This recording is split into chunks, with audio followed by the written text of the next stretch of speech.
Just after midnight on February 11, 2022, a desperate voice pierced the quiet of Leicestershire.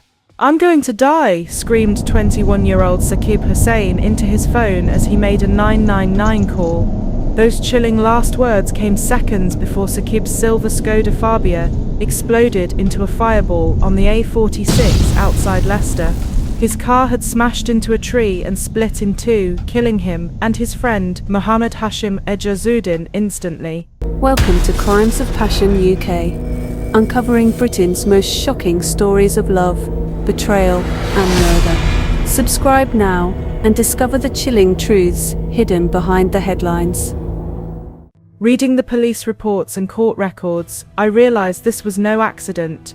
It was a planned, cold-blooded attack that night, one born of secret obsession and betrayal. I learned that Saqib had been involved in a clandestine affair with a married woman, 45-year-old Ansreen Bukhari, for about 3 years. When Ansreen abruptly ended the relationship in January 2022, Saqib refused to let go. Prosecutors say he became increasingly obsessive, begging her to continue the affair. When she stood her ground, Saqib began blackmailing her. He demanded she pay back £3,000 he claimed to have spent on her relationship, threatening to expose their romance, even by distributing explicit photos and videos if she didn't comply. Terrified that her husband and sons would find out, Ansreen kept quiet and did not call the police. Instead, she confided in her 24-year-old daughter, social media influencer Mahak Maya Bukhari, 230,000 TikTok followers. Mahak jumped into action. In private WhatsApp exchanges obtained by investigators, I saw Mahak assuring her mother, "I'll get him jumped by guys and he won't know what day it is." In other words, she would arrange for Saqib to be ambushed. Over the next days, mother and daughter recruited 6 accomplices and hatched a trap. They claimed Ansreen would repay the £3,000 and lured Saqib to a meeting, but they brought no money. Investigators later noted Ansreen had offered to pay back money which Mr. Hussain had spent, and an arrangement was made for Mr. Hussain to meet Ansreen and Mahak at a Tesco car park in Hamilton, Leicester, to get the money. In reality, the meeting was a lie.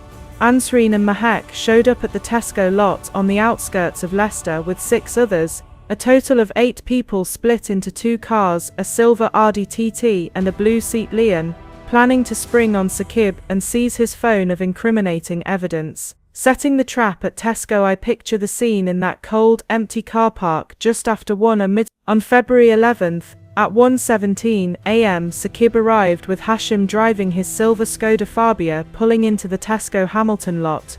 Perhaps he smiled seeing Ansreen was supposedly there, but as soon as he spotted the strange vehicles and men waiting, instinct took over. The CCTV shows Saqib's car immediately turning around and driving out of the lot. He had smelled something was wrong. Just 2 minutes later, at roughly 1:19 a.m., the trap sprang. The silver Audi TT and blue Seat Leon, carrying Ansreen, Mahak, and the 6 accomplices, roared out of the car park in pursuit. The high beams streaked across the empty highway. In my head I replay that dash, the Audi and Seat, mask-clad men behind the wheels, sprinting to block the Skoda. Mahak herself later admitted in police interview that she was driving the Audi. Where was that? So we stayed here and then we went straight to Nottingham. Right. Okay. In the Audi? Yes, Audi. Phone records confirm frantic calling between the pursuers and Saqib at this point. Within moments the chase was on. The A46 became a death trap. The hired Audi TT hit 100 opposite, while the Skoda topped 80 opposite.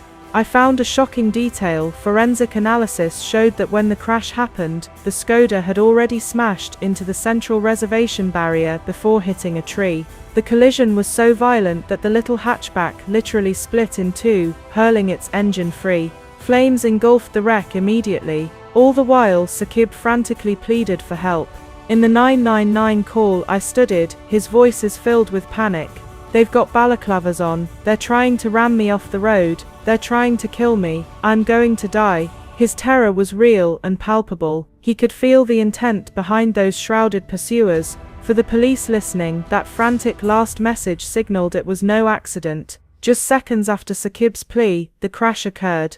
The Skoda careened off and the impact was catastrophic. Both Saqib and Hashim were killed instantly by the smash. Investigators later noted neither ever inhaled any smoke. They were already dead from the collision before the flames even engulfed the car. One post-mortem report was gruesome. Saqib suffered an almost complete traumatic amputation of his right leg in the crash, and had been partially ejected from the vehicle. In lay terms, the car was ravaged. Hashim, who was driving, was also instantly killed by massive injuries. The scene that my mind conjures is horrific. The Skoda in flames split down the middle, both young men mangled and beyond saving. Meanwhile, in cold contrast, neither of the chase cars ever stopped. After the crash, the Ardian seat drove past the wreckage, paused, and even drove back again, all while Saqib's 999 call had cut out. Not once did anyone in those vehicles call for help. The evidence shows complete indifference. No one got out to assist the victims. They simply vanished into the night. In the chaos that followed, Ansareen and Mahek tried to cover their tracks. Body-worn police footage, released much later, shows them giving false alibis when first questioned. There's a car that's coming on the right-hand side, a Seat Leon, don't know the model or anything, but it was blue, comes straight down, no speed, nothing, normal on the right-hand side. We were always on the left-hand side.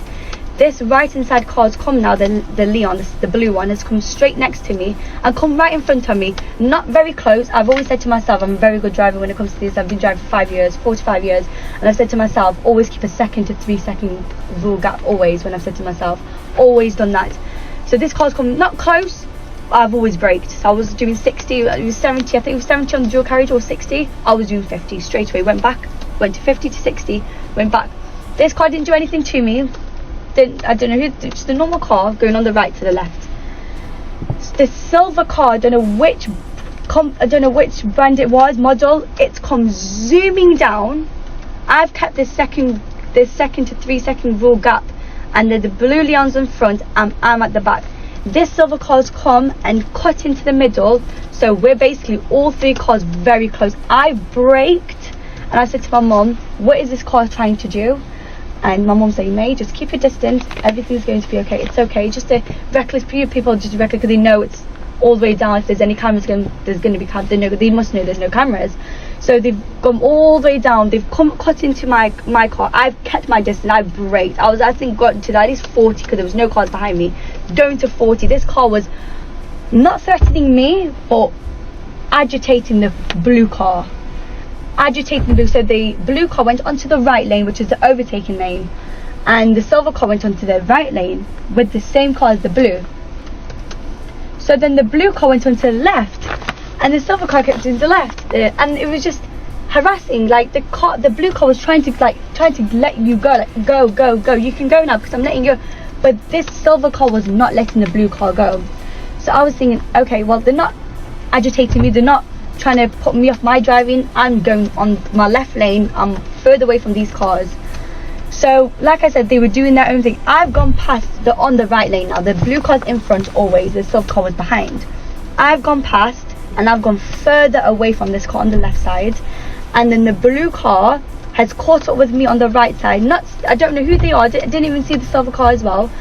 And the silver car, all I hear is like a you can hear like a bang, but not a big bang. It was like you hit behind me, basically. The silver car's hit the blue car at the back like a touch, but you can tell the blue car's gone a bit faster.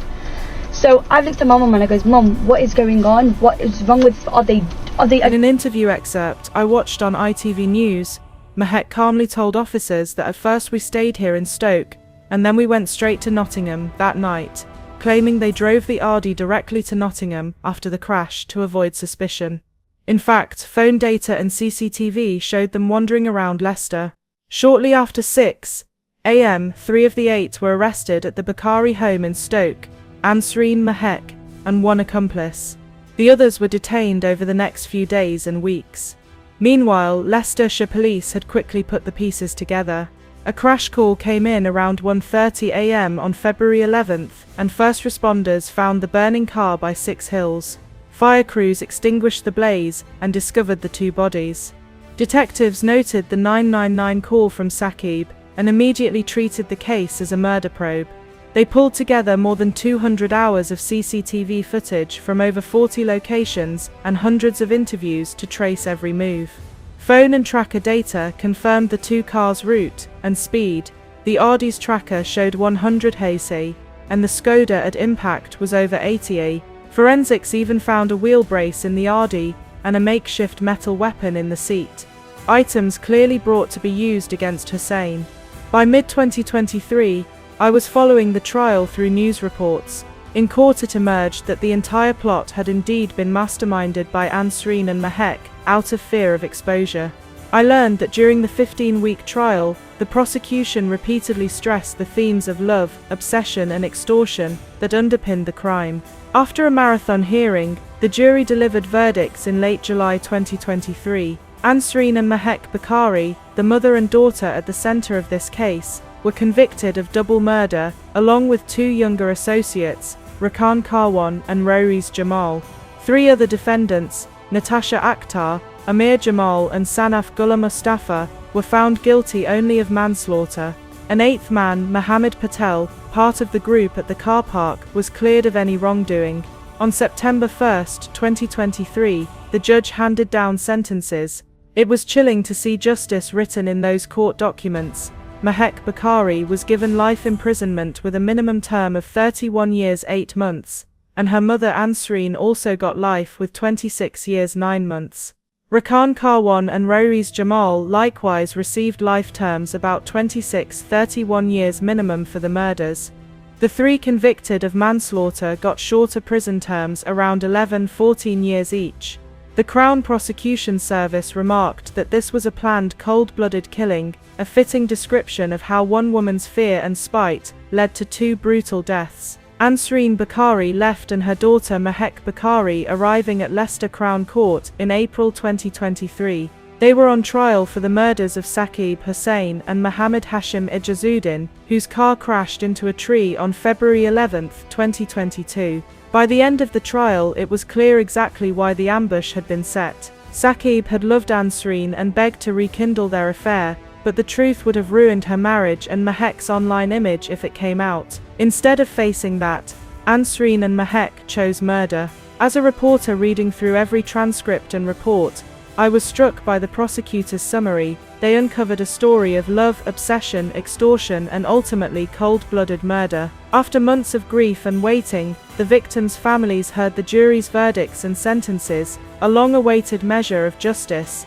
It's a heavy story to tell, but every detail comes from the record, police filings, court testimony, and official reports. 2 young lives were taken that night on the A46, all to hide a secret. While nothing can bring Saqib Hussain or Mohammed Hashim Ijazuddin back, the convictions ensure that those responsible are locked away. In reviewing the evidence, I only see how depraved the plot was, and how mercilessly it was carried out. The facts remain stark: a poisoned affair, a staged meeting, a murderous chase, and a burning wreck. And from my remote desk, I can't shake those final words over the phone. They're trying to kill me. I'm going to die. Forever an echo of that terrifying night. Sources: I pieced together the narrative from detailed media and police reports, including Leicestershire police press releases and UK court coverage. These public records and news articles document each step of the case, from Saqib's blackmail ordeal to the chase on February 11, 2022, all the way through to the 2023 trial verdicts. Each quote and fact above is drawn from those sources,